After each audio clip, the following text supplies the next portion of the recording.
Good morning, dear students. Let us continue with this story, A Horse and Two Goats by R.K. Narayan. We had covered a fair portion of it in class. Now, since there were 6 different sections, it is wise for us all to come to a common ground and recommence this story. So, I would like you to please open up at page 57 and look at the text, follow it from this particular line. The red-faced man wore khaki clothes, evidently a policeman or a soldier. So the red-faced man, the foreigner who had stopped by where Muni had been sitting on that platform of the horse statue, he was wearing khaki clothes, and from the way he appeared, the way he dressed himself, it was very evident and clear to Muni that he was either a policeman or a soldier. That is what Muni thought him to be, or he assumed him to be.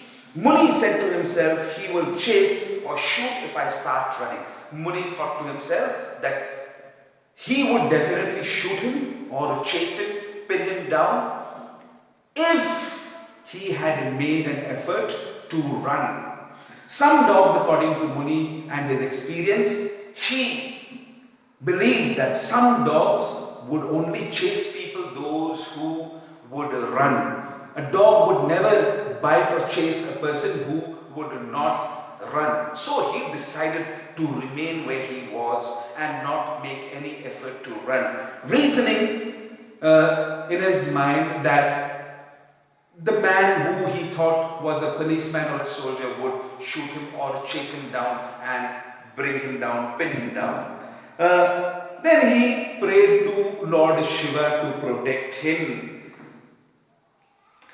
I don't know why this man should be after me. He began to reason and question him to know why this man was after him. Meanwhile, the foreigner cried, marvelous again, nodding his head. Meanwhile, while Muni was thinking of all this and trying to reason what would be the best course of action for him to take, the man, the red-faced man, cried out in admiration, marvelous, looking at the horse statue. How beautiful it was, in other words, he said in a loud tone, and he nodded his head as if to appreciate the beauty of the horse. He paced around the statue with his eyes fixed on it. He went around the statue with his eyes, absolutely his gaze fixed on the statue, admiring the statue, every bit of it. Muni sat frozen for a while. Muni was petrified. Petrified. Petrified means he was absolutely scared with fear and he couldn't move. And then after some time, he began to fidget. And then fidgeted. Fidgeted means to move. There you are on the board. To move nervously and restlessly. He was nervous and he was very restless and he fidgeted. He moved his legs and hands, trying to edge away, trying to get away, trying to quietly move and escape. Edge away means trying to get away, unnoticed, move and escape. Now the other man suddenly pressed his palms together, smiled and said, Namaste, how do you do? So while Muni had been thinking of all that, this man, this red-faced man, he put his palms together and with a broad smile and in a typical Indian way of greeting, he said Namaste, greeting Muni, and asked him how he was doing. At which Muni spoke the only English expressions he had learned, and in reply Muni used the only expressions that he had learned and he knew of English. And what were the expressions? Yes and no together. Having exhausted, having finished with his stock of words as far as English is concerned, or as far as English was concerned, after having exhausted, finished with, completed using the the only words he knew of English vocabulary. He started in Tamil. He began to explain himself in Tamil. And what did he say? My name is Muni. These two goats are mine, and no one can gainsay it. Though our village is full of slanderers these days, who will not hesitate to say that what belongs to a man doesn't belong to him. What it all means is, he said in pure Tamil, explaining to the foreigner that his name was Muni. Those two goats there, those two goats which were grazing belonged to him, and he was their owner. And no one could gainsay, means deny, refuse, or refute, challenge him that he was not their owner.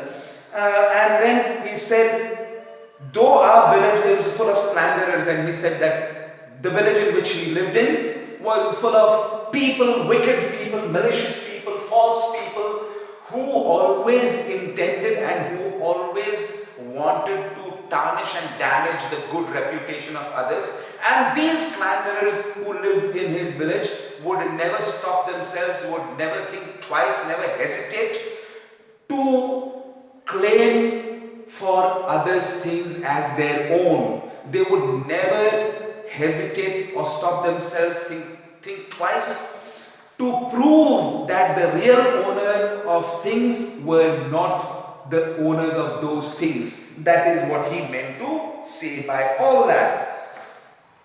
The foreigner faithfully looked in the direction indicated by Muni's fingers, gazed for a while at the two goats and the rocks, and with a puzzled expression took out his silver cigarette case and lit a cigarette.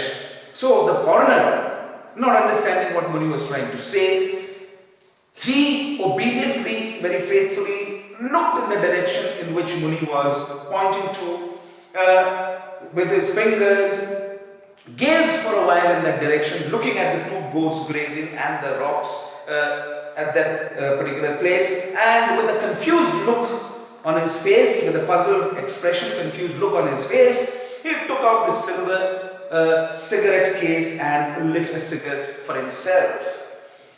Suddenly, remembering the courtesies of the season, he asked, and suddenly as a gentleman and recalling the customs that they followed, the good behavior that he needed to follow as a person where he came from, following the customs there where he lived and belonged, and the etiquettes, etiquettes, etiquettes means following the manners as a gentleman. He asked or offered Muni, questioned Muni, do you smoke? Muni answered yes, no, again using the same two expressions that he knew of English. He asked Muni, did he smoke? And Muni said yes, no together, not knowing what to actually say to the foreigner, because he hadn't understood what the foreigner was trying to say.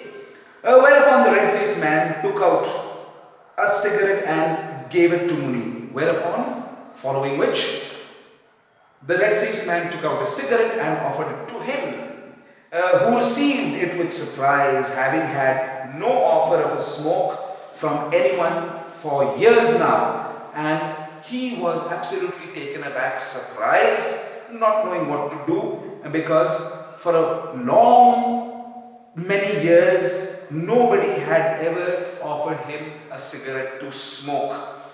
And here was a man who was offering him a cigarette, so he was taken by surprise. He was absolutely perplexed and surprised. He had always wanted to smoke a cigarette. Only once did the shopman give him one on credit, and he remembered how good it had tasted. And he recalled that he always wanted a cigarette for himself, to smoke a cigarette for himself. Only once in the past, the shopman in his village had given him a cigarette, and that too he had not paid for immediately. He had got it on credit, and he remembered when he had smoked it, how good it had tasted for him. The other flicked the lighter open and offered a light to Muni. The other man, the foreigner who was there, he flicked open the lighter, the cover of the lighter, and he had the flame burning, and he offered the flame to Muni to light his cigarette. Muni felt so confused looking at the flame and not knowing what to do, how to react and how to act, that he blew on the flame and put it out. The other man, puzzled but undaunted, flourished his lighter, presented it again, and lit Muni's cigarette. And the other man was not discouraged by the behavior, by the strange behavior of Muni, putting out the flame instead of lighting his cigarette. He was undaunted. Undaunted means not discouraged by Muni's strange behavior of putting out the flame. He got the lighter out again, flushed the lighter again. He had it before him, produced it before him. He had the flame on, and he offered it to Muni to light his cigarette again, and he helped Muni to get his cigarette lit. Then what did Muni do? Muni drew a deep puff and started coughing. Muni took a deep puff. He inhaled the smoke and began to cough, because after a long time he had smoked and the smoke had begun to choke him somewhat. It was raking, no doubt. It was a painful experience in the beginning. There was a sharp pain, a piercing pain in his throat, and it was nothing doubtful, but extremely pleasant. But the experience was really satisfying and pleasant for him.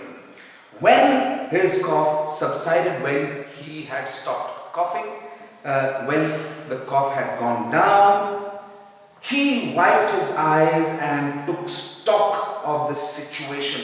He wiped his eyes and he began to make himself aware of the surrounding as to where he was and what was happening. And understanding, realizing that the other man was not an inquisitor, was not a detective or a policeman who was investigating on anything of any kind, yet in order to make sure he remained wary, but in order to remain safe and in order to be absolutely sure whether the man was a policeman or a soldier, and whether he was investigating on any criminal case, he remained very cautious. Wary means very cautious, just to keep himself safe. No need to run away from a man who gave him such a potent smoke. And he realized there was no need for him to escape and run away from this person who had given him such a pleasurable, potent here means such a pleasurable experience of a smoke. His head was reeling. His head was now reeling means he felt nauseated. Nauseated, N-A-U-S-E-A-T-E-D. Nauseated means as if he was going to fall and faint. His head was spinning. Reel means his head was spinning, gentlemen. From the effect or from the result of one of those strong American cigarettes made with roasted tobacco, with fine quality roasted tobacco, that had given him a buzz in his head, and he felt as if his head was spinning, reeling. The man said, "I come from New York," took out a wallet from his hip pocket and presented a card. He actually was trying to prove to Muni his identity, where he had come from. He had come from, he said, New York, and he had taken out his identity card and flourished it before Muni for him to understand who he was and where he had come from. Muni shrank, Muni withdrew from it, Muni moved from it, moved away from it, from the card. Perhaps he was trying to present a warrant and arrest him. Muni, in his innocent self, as an innocent man, he thought that the man was producing a warrant, a document, a legal document, which is prepared and produced by the court and given to a police or a team of policemen or a posse of policemen to permit them to make an arrest on grounds of suspicion or on grounds of them suspecting someone or a group of people of some crime. So a warrant is a legal document produced by court to permit the police to allow them to arrest. So he thought that the card was some kind of a warrant for him, and he was producing it before him to arrest him. And what was Muni's reaction in that case? What did he do? He was very nervous, first of all. Beware of khaki, he told himself. He warned himself to beware of this man who was wearing this khaki clothes. One part of his mind warned him, take all the cigarettes or whatever is offered, but don't get caught. The reasoning mind was telling him not to get caught by this man. Take everything that was an offer, cigarettes or other good things that the man would offer, but not get arrested or not get caught by him. Beware of khaki, meaning he again warned himself to beware of this, be careful of this man who was khaki clad. Khaki clad, C-L-A-D, means wearing khaki clothes. He wished he weren't 70 as the shopman had said. He wished that he weren't 70-year-old at that point of time, as the shopman that morning had said he was 70. At 70, according to Muni thought at 70,